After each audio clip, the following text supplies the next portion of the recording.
Hello, everybody. Welcome to the Entrepreneurial Truth Podcast. Today, my special guest is Gwenno Dafydd, and she is a mindset coach. She's a public speaking master coach. She is a mindset expert on overcoming the imposter syndrome and just helping you know that you're good enough. That is such a hard thing for us entrepreneurs, is knowing that we're good enough and realizing the greatness within us when we feel like, hey, it's just me. Who's going to listen to me? That type of thing. You're going to love this conversation. It's going to be really, really good. But first, I would love it if you would subscribe to the channel. If you'd like the video, share it with your friends.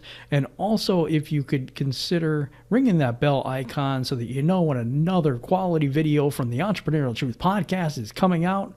And with that, we're going to start the show right now.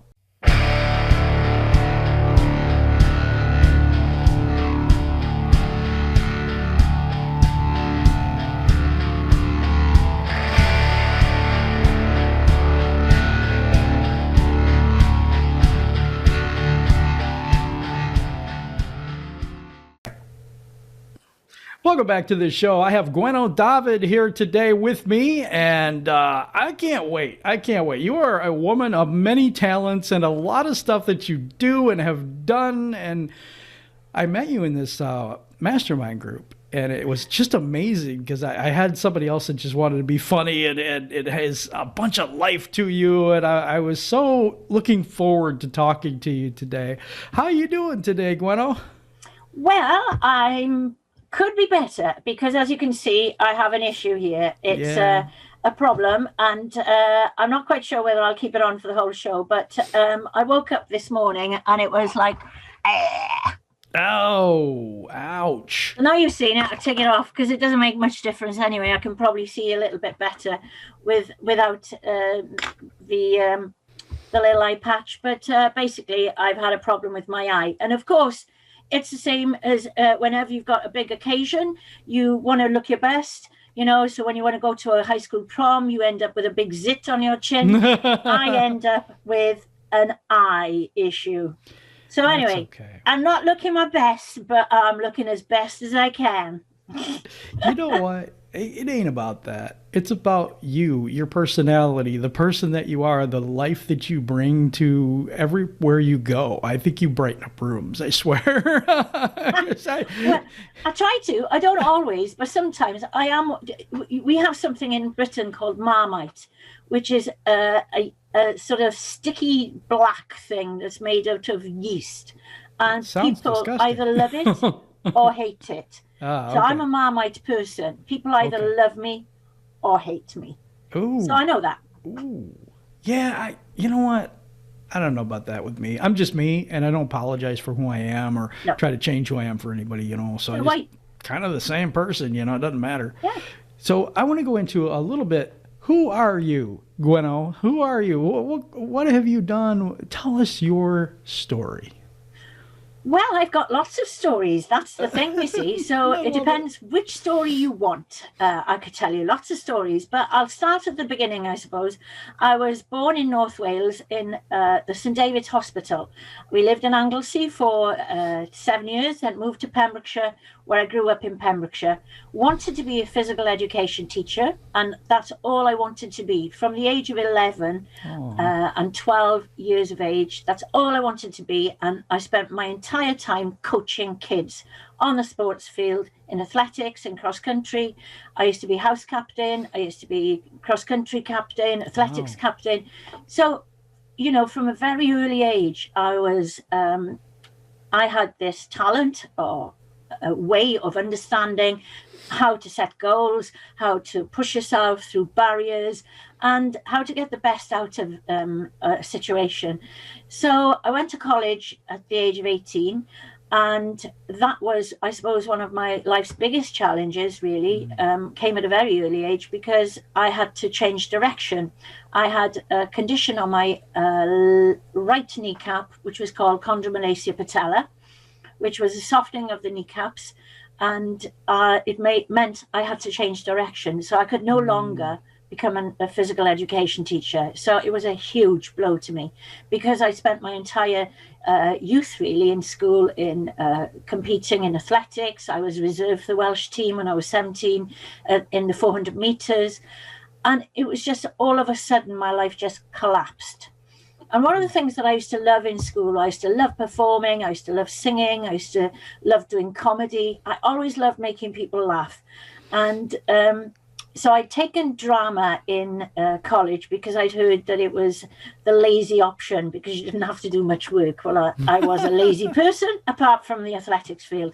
So I took drama, and I found that I was getting all of the comedy roles, which was great for me because nobody else wanted them. Well, I loved all the comedy roles that I did. And then because I changed direction, I didn't really want to be a PE teacher. Well, I couldn't be a PE teacher, and I didn't really want to be a teacher. So I went off to Belgium to be an au pair, and I stayed there for 5 years, and I ended up being a street singer for 3 years. Wow. And teaching English as a foreign language. So from that time, at the age of 21, which was many years ago, I always had two concurrent careers, one in education and one in performance and creativity. So you can, both of these careers have run alongside each other very happily. And there's no way I would have been able to make enough money to make a living from my creativity because it's a very tough profession. It is. And at any given point, 95% of all equity members, I'm very proud to be an equity member, are in doing work that is not performance related. So to actually work full-time as a performer is very difficult. Mm-hmm. And I wouldn't have been happy doing all the education and knowledge-based work. I just wouldn't have been happy doing that 100% of the time. So I've always had those two careers running alongside. So take a pick. Which one do you want to talk about? I'm very interested in the street performance. What did you do, and how did you get into that? I mean, it just sounds so intriguing to me.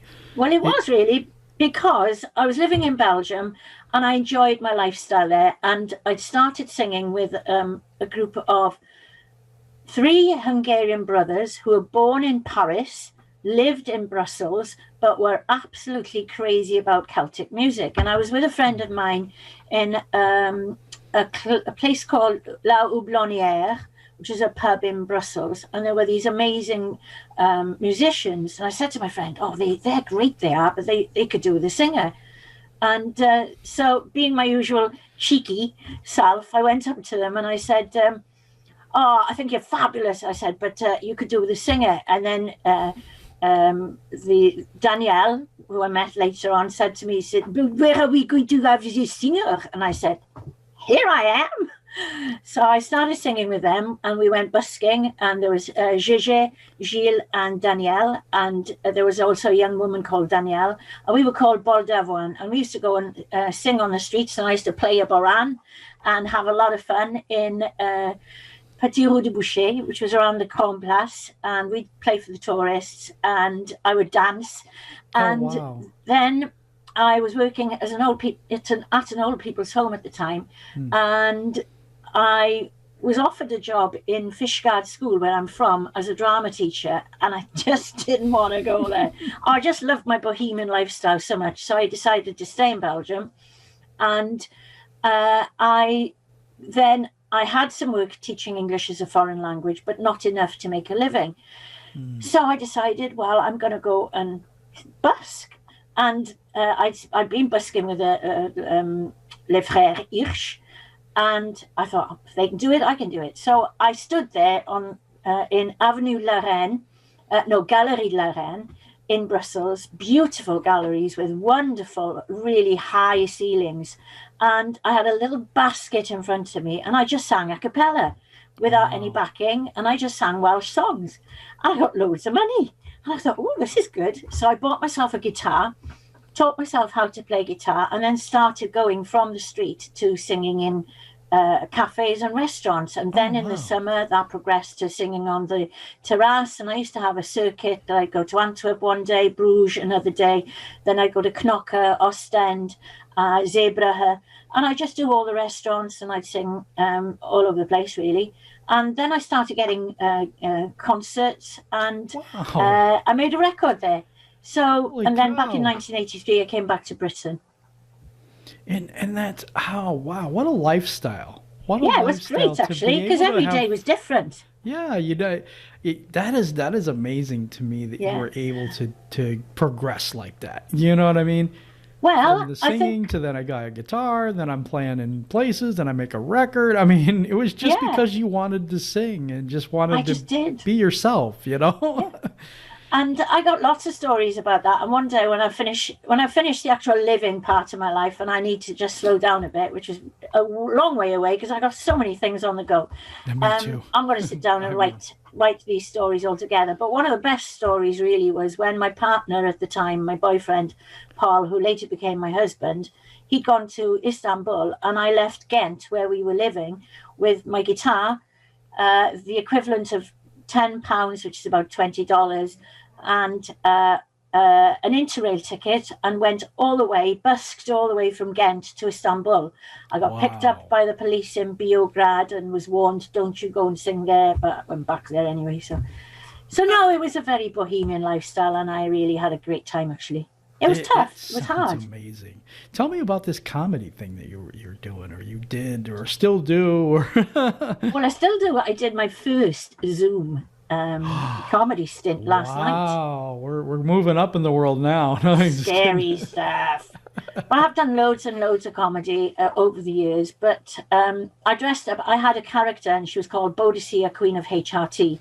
But so she was quite a character. I can tell you. But I don't do her anymore. I'm more interested in doing comedy as myself. Mhm. But years ago, when I came back to Britain and I started performing, and I got my equity card, and I got work performing and doing television work and acting in films and all sorts of Wow. things, and doing I was directing theatre and education in Pembrokeshire, which is in the west of Wales. Beautiful place. Come and see us. Fabulous. You love it. And then I got to my mid-30s, and what happened, and I had loads of comedy roles when I was doing the filming and everything, and I loved them. I loved them. I really did. And in my mid-30s, I had a daughter by then, and it was quite difficult to lead the sort of itinerant lifestyle that a performer has.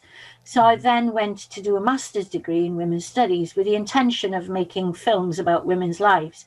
Hmm. But that didn't turn out. I ended up going in a slightly different direction. But what I did do was I started doing some research. We had to do research into women working in a non-traditional environment, and I chose comedy. In Nice. fact, stand-up comedy. And that I wanted to see what the barriers were, what was restricting women moving forward in this very male-dominated environment. And the result of that is 20 years later, Oh, wow. a book.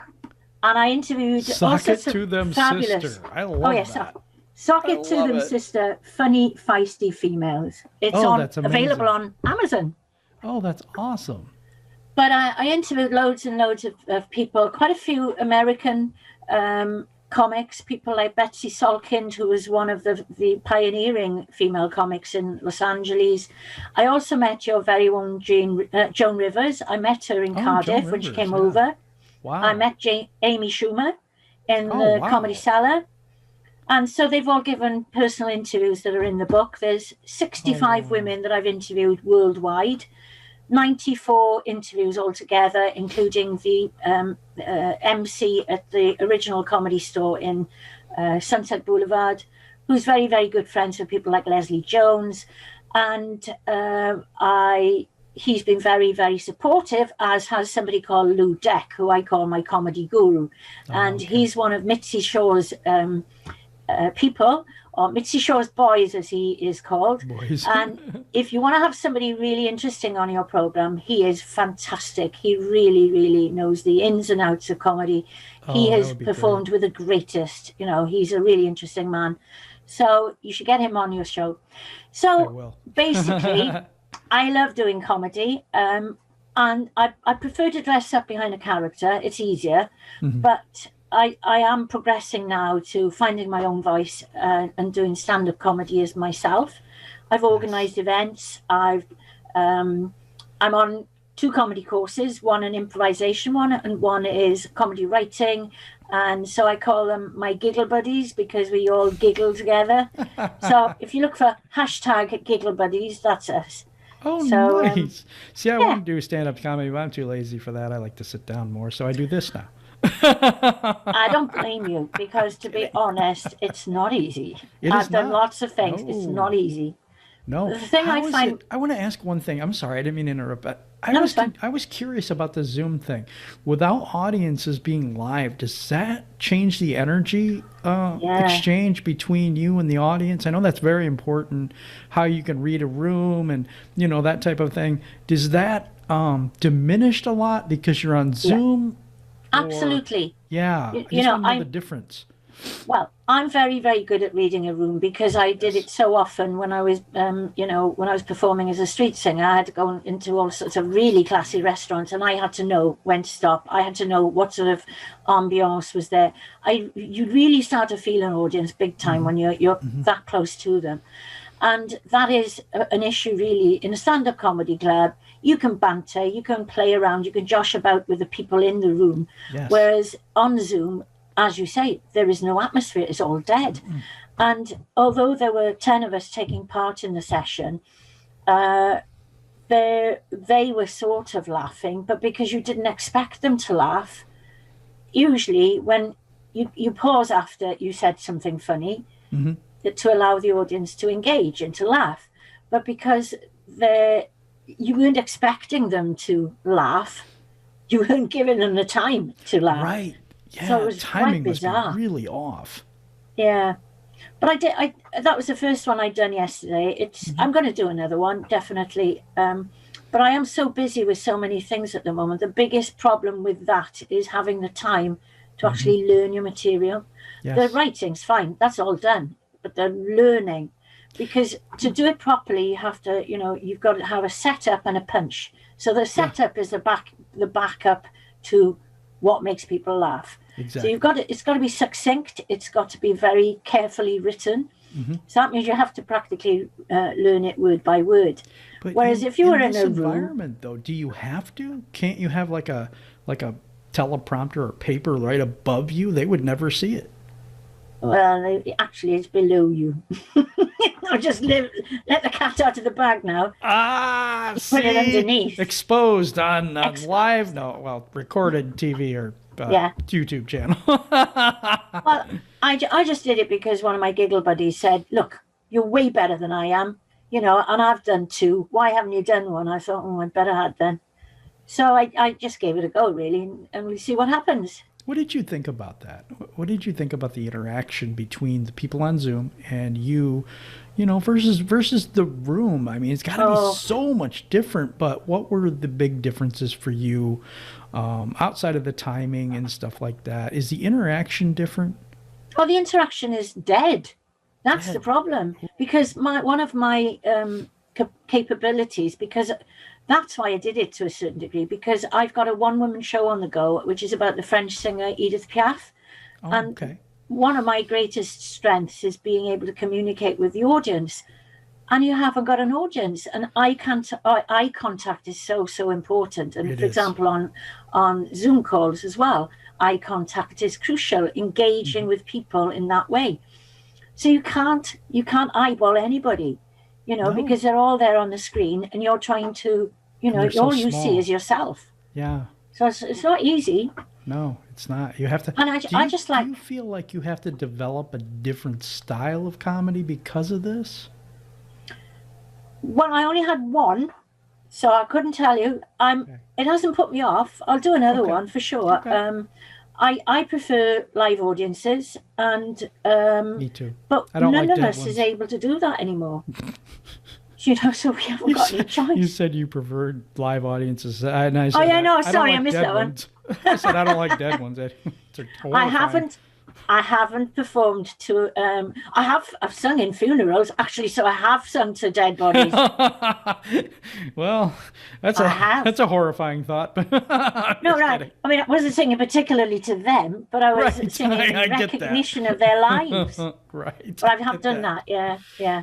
Well, see, I also, my worst audience really was I was booked to go to the Royal English Show. The Royal Welsh Show in Wales is very, very well known, and mhm. it's in Builth, and it's a really great international festival.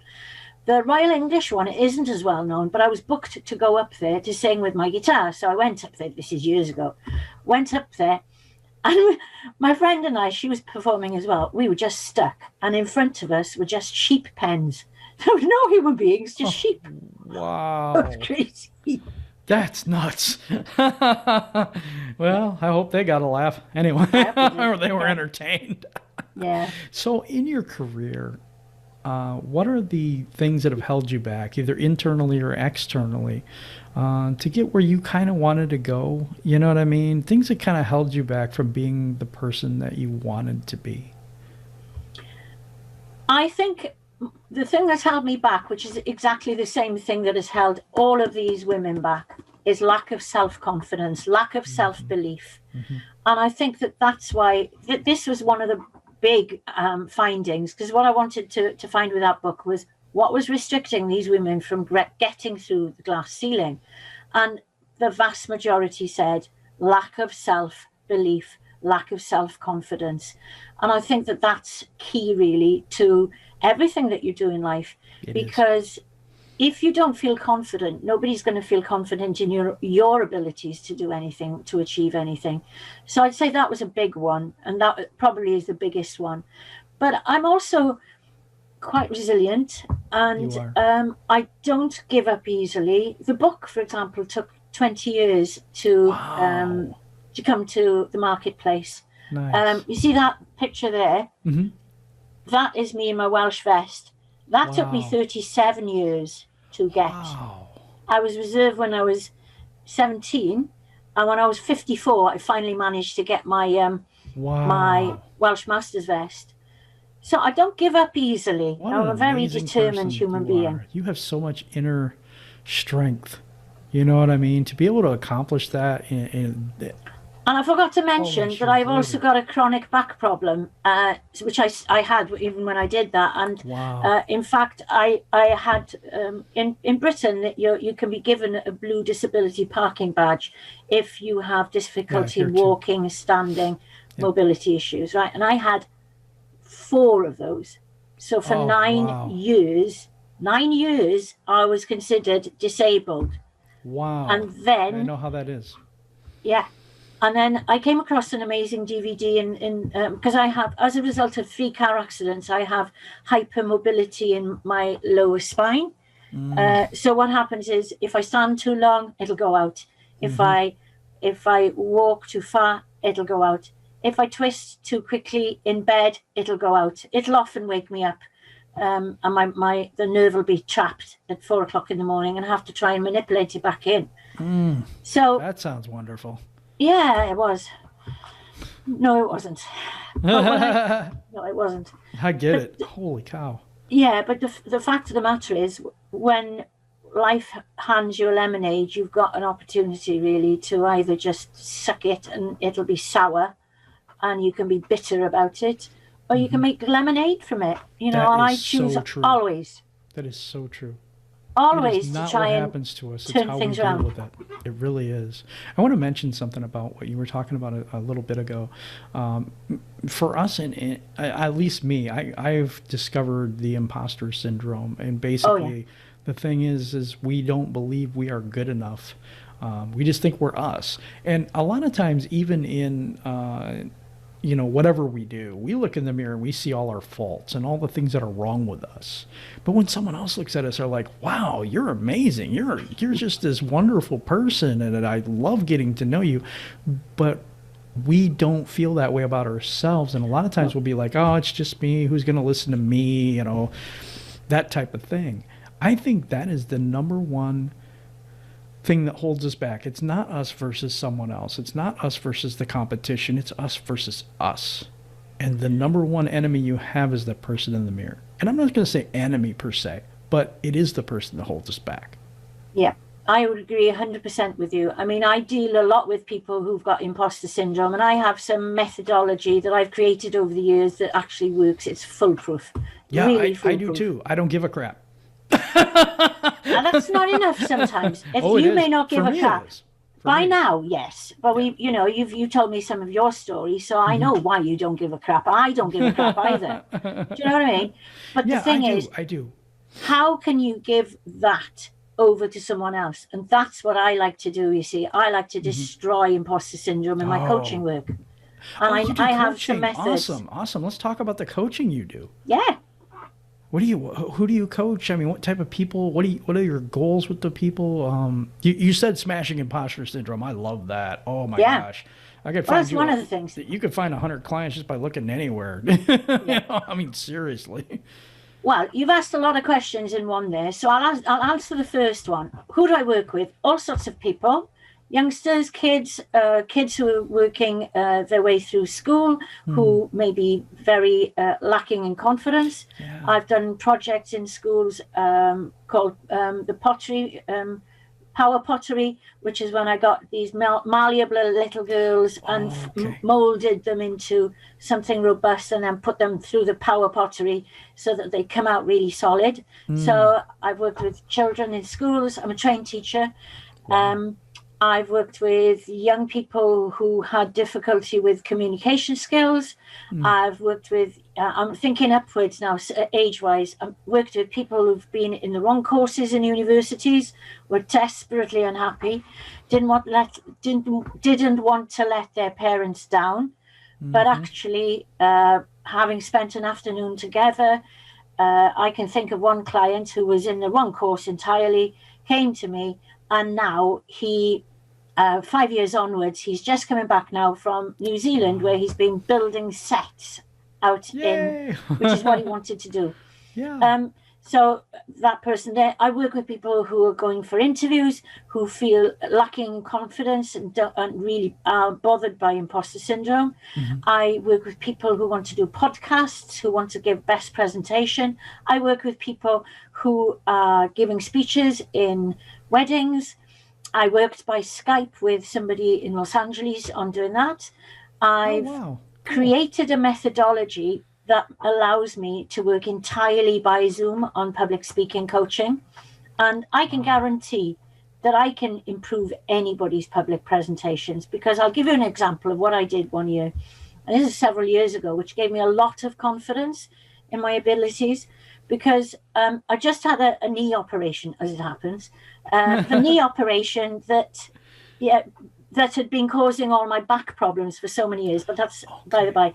Anyway, so I was doing this, and then I was on my crutches. So I was on my crutches, and I was working for this organisation called Chwarae Teg, which means fair play in Welsh, which is my mother tongue, by the way. And so Chwarae Teg had a stall on the Eisteddfod, which is a big festival in Wales. They had a stall on the Eisteddfod field. And what they wanted me to do was to engage with people, get them to come in. And I would say to them, I'm going to do a public speaking coaching session with you.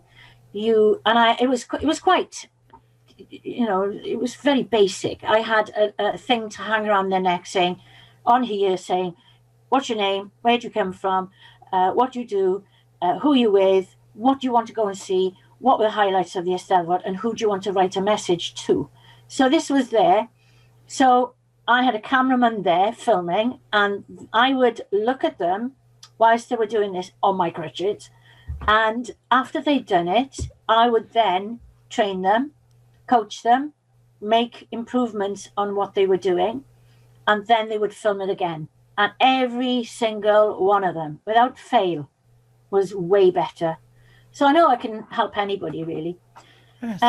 What sort of other clients do I have? I work usually just at underclass level. I love working with women. I've got a master's degree in women's studies, so I'm passionate about women development worldwide. And it's often women have got the talents but don't have the confidence. Yes. They may not feel confident about public speaking or assertiveness skills or delegation or whatever. So I enable them to really realize that they are able and capable of working at senior level.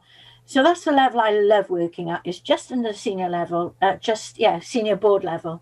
That's the level I like. Yeah. So in all of that, we found that most women are, and I found this too. It is number one. It's a big self-confidence issue. But I've also ran into this thing of I want to call it like ADHD, where they're on one thing, then they're on the other thing, then they're on another thing, then they're on another thing, and their thoughts are jumbled. At least the people I've worked with so far, their thoughts are really jumbled, and they're too much in their head and not enough in their heart, is what I've seen. Have you seen that too, or is that something that it's just me? I haven't seen it that much, but there again, when they present to me, I'm very prescriptive. I start off with a chart with people and I find out where those issues are. So I don't really, I focus them. I really get them focused on where are those areas of strengths. The strengths will look after themselves. Yes. It's the weaknesses that you have to bring them up so that you have a circle, which is, the wheel of life will turn. And a lot of people don't have the work-life balance correct. True. And so sometimes I'll be working on some issues in their life, which will have a very positive impact on their work as well. I think that women in general have a tendency to have to juggle lots of plates because we're still the people who carry the biggest burden of the housework, but also the emotional burden. The emotional burden being, Mum, where are my school shoes? Where you left them? Darling, when is my mother's birthday? Next week, because we'll know all of those things. Right. That's called the emotional burden. No, and it's still women who will have to organize things on behalf of their husbands. I have found that is a difficulty with some women of actually saying to their partners, I want you to do more so I can do less, so I won't have to be doing all of this. Mm-hmm. And there's some great methods that I use, with assertiveness. I teach people how to be assertive, how to say no, because I think women have a tendency to say yes when they mean no. So with assertiveness, you've got assertiveness, you've got aggressive, passive, and you've got passive aggressive. And of all of those, I think the most dangerous is the passive aggressive, which is the person who will say, yeah, I'll do this for you. Mm-hmm. And then all they'll do is they'll go and complain. So not only do they not stand up for what is right for them, they have tricked everybody because they've tricked their boss, because their boss believes that they're being honest with him, but they're not. They've tricked themselves because they are doing something against their will, and then they're making the environment really unpleasant for those people that they're working with. So assertiveness is really about, what are my rights, and standing up for them in a way where win-win, where both sides have been heard and had their voice heard. And so I love doing work on assertiveness as well. And how to communicate that in a way that yes, they're not offensive, or you know what I'm saying, because they worry about that. That's one of the things that I know that happens. It's like you get to the point where it's like I just can't say no to anybody because I don't want to make them upset, or I don't want to hurt them, or I don't want to get them but mad who at gets me. Upset though? You do. Yeah, you do. Exactly. No, I'm not like that. No, I can tell people no. Well, that's good. Oh yeah. Because it's about having your boundaries, making them solid, and saying because I've got this issue at the moment. I've been spending the last 6 months trying to set up a voluntary project in a refugee camp in Kenya, Kakuma refugee camp, and it's taken a long time before we've actually got it running because there are horrendous problems to do with Wi-Fi, with access to Wi-Fi, etc., and very bad machinery, etc., etc. But what I've noticed throughout the time that and this is just voluntary work that I want to do, it's a project to develop women and their full potential. Awesome. What I'm finding with all of the people that I've worked with is that if you give them an inch, they will take a mile. So I've had to be very, very clear to them. I'm willing to do an hour a week, a session on a specific time if I feel that I have time to share anything that you're sharing on LinkedIn, I will do that, but that'll be my decision. Please don't communicate with me between the sessions, because what I have been finding is that they will just take as much time as you allow them. Absolutely. So you've got to just say no. Mm-hmm. You have to, though, because like in my thing, I do this show, I do a different show. I'm very busy, very, very busy. So, I mean, sometimes I can do stuff, sometimes I can't. You know, like Sunday we had a meeting and I couldn't make it because we had a big deal going on for my Detroit Lions show, and I had to be there because that's what I have to do. And so I had no problem saying no. You know, on the other hand, a week before, Mike couldn't make it and I got to, you know, lead the group or whatever, but it's like, it's just not a problem for me one way or the other. I was able to do that because I had the time to do it. We weren't playing that day. So I was like, oh, okay, no problem. I have, you know, all this time today, so I can do this and I can do some after. But you have to be able to balance yourself into not only what everyone else's dreams are, but what yours are. Because you get yourself into the place where you really want other people to succeed because you're a good person. You know what I mean? But you can't get involved to the point that your dreams are on the back burner because you're so involved with everybody else's that you lose yours. I agree entirely, because and one of the expressions that I like is, you know, you've got to make sure that your cup is full before it can overflow. Absolutely. And in the past, I used to be liable to burnout, terrible burnout, because I directed theatre and education in my late 20s, and I did 4 projects, you know, and it would be 6 months of 70-hour weeks, you know, just working non-stop, writing the scripts, driving the car, working and doing all the press releases, acting, getting all the props, everything, really. And then I'd be ill. You know, I would be ill. Happens. It was inevitable. And I have realized over the last few years that self-love is very, very important. And because I am a giver, I like to enable people, but I've given at the cost of myself. And I'm wiser now. And one of the things that I have learned is that if you're in an aeroplane that's going down, the first thing you do is grab the oxygen for yourself. Because until you are able to breathe, you cannot help anybody else. That's right. So I think that this boundary thing is very, very important, about saying to people, I can do this, but I can't do that.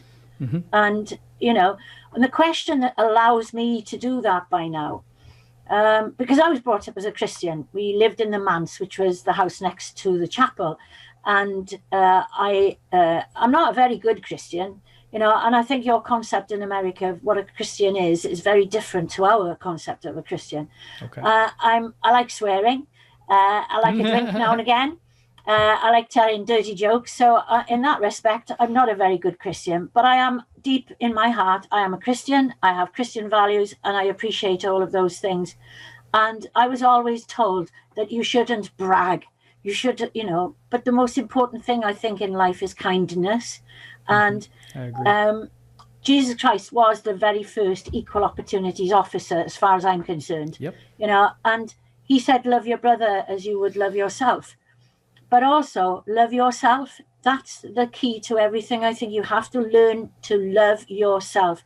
So the key question, I think, when it comes to making sure that you don't give too much is to say, what's in this for me? And, you know, if the answer is, well, I don't know what's in this for me, well, then why are you doing it? Exactly. You know, are you doing it for financial reasons, to put a roof over your head? Fine. Are you doing it because it makes you feel good? Fine. Are you doing it because you just genuinely want to help? That's fine as well. But if you can't really see why you're doing something, then stop doing it. Absolutely. I love what you said. It says, love your neighbor as you love yourself. And I'll tell you this, a lot of people in this world, if they loved their neighbor like they love themselves, they would treat everyone like crap. Yeah. Because they treat themselves like that, first and foremost. So if you really dig deep into what that means, it means you have to love yourself first, because you have to love everyone else like you love yourself. Well, that's the essence of Christianity. You do need to love yourself Yes. first and foremostly, Yes. and it's quite difficult, when you're hearing all about fire and brimstone, and you're thinking, "Oh, I'm scared," and then you've got to love yourself somehow as well. But I'm scared of life. I'm scared of doing the wrong thing. I'm scared of this, because fear is the thing that holds us back Yes. from everything. Yes. Yes. And in as Welsh long we as- have two words. One is called ofn, which means fear, Okay. and then the other word is eofn, which means fearless. Right. And I am becoming more fearless as I get older, Me too. and Me it's too. great. I'm not scared anymore. As long as we're going biblically, I was going to say this. This is perfect love casts out all fear. And so if you get into that space with yourself and your spirituality, whatever that is, that's when you start to break away from all that fear and just become who you're supposed to be. Yeah, and be yourself at any cost. Any other way you're lost. You can't be no one but you. I like that. You like that? Oh. That was something I wrote when I was 21. Because you know what? I've always been authentic. I've always been exactly, if you saw me when I was 18, I would be probably a tiny bit louder than I am now. Yeah, that's okay. Don't mind loudness. No, that's fine. There's nothing wrong with it. Tell me how people can get a hold of you. You have a book out. Are you still taking clients, or are you maxed out? Yes, indeed. Now?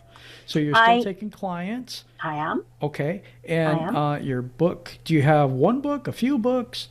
I have, well, actually, we're in the process of, at the moment, of changing publishers, but it's still available on Amazon. Okay. So it's on Amazon. But another thing I want to show you as well is it's not my book, but I'm in this book because something I'm incredibly proud of is I have created an anthem for our National Patron Saints Day. Wow. I'm Welsh, as you probably worked out. Yeah. And our patron saint is called David, Saint David. Okay. And I told you right at the beginning, I was born in St David's Hospital in Bangor, North Wales, but I grew up 15 miles away from St David's in Pembrokeshire, where St David, our patron saint, is buried. And I have created an anthem for St David's Day. I've written the words in Welsh and in English, and Heilwen Thomas has written the music. And this has now been 15 years in the making. Oh, wow. And it's available in a place called Tŷ Cerdd. There are versions for male voice choir, female voice choir, mixed choir, and piano and voice. And it is performed in various places throughout Wales. It's been performed in Canada in numerous places, Los Angeles several times, wow. Argentina in Patagonia, where they speak Welsh, Disneyland Paris, Houses of Parliament several times, St David's Cathedral, I don't know how many times by now, schools throughout, in parades in Wales. Wow. It's something I'm immensely proud of. Can you show me that again? It was moving around so much we couldn't see well. What, the book? Yeah, there we go. There we go. Much That's better. in Welsh, that is. But let me show you. What does that mean? Okay, this means heddiw, ddoe, a gwyl dewi. Means yesterday, today, and St David's festival. But let me just show you a couple of pictures here. So there we are. You have Heilwen Thomas and myself. Wow. The people who wrote the song. Then I think down there we have some children singing it from Mount Stewart Square. Then another thing I've been involved with is the instigation of 3 county banners. So we have, not states, I don't suppose they're as big as states, but this is Pembrokeshire, which is a county. And that is a county banner for Pembrokeshire. And it's based on the St David's Day anthem with the words of the anthem on it. Wow. There's also... That's quite a big deal. Yeah, it is. Holy cow. So also we have one for Carmarthenshire, one for Montgomeryshire. And also this is the very first school banner, which has gone into our National Museum, which is called St Fagans. Oh, wow. So that they all are based on the words and images of the St David's anthem, and they are also the intention is that every county in Wales will have a county banner, and so that they parade them on St David's Day. So 3 down, I think there's another 10 to go. So I'll do it eventually. I'll get around to. You'll get around to it. Yeah, you got things to do. So how can people get a hold of you if they want they want coaching, or the book is available on Amazon? And how do they get a hold of you for the coaching?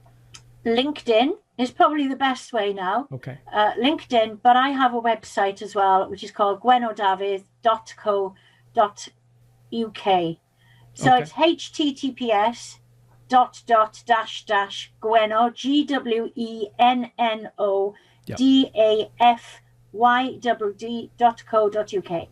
Yeah, we'll have a graphic up right in the show for that for you. So I'll make a graphic for that. It should be right there now, so you guys can see it, and you don't have to like, oh, I got to write this down. No, you'll have it. You'll have it. I'll take care of that for you guys. So I really appreciate you being on with me today. It's been a pleasure, because I think you're just you have so much that you have done, and so much that you're going to do. I really appreciate your time too. So I just wanted to tell you that. Thank you so much. It's been an honor. Everybody, if you could please like the video, if you could subscribe to the channel, I would really, really appreciate it. And if you would go to Gwenno's website, and if you're a woman or someone who is, I've just hit this point where I just can't go no further, and I want to work that type of thing out, Gwenno's the perfect person for you. So you could go there and go to the website, get some help, and break that glass ceiling. For Gwenno, this is Jim. You have a wonderful day. Thank you so much.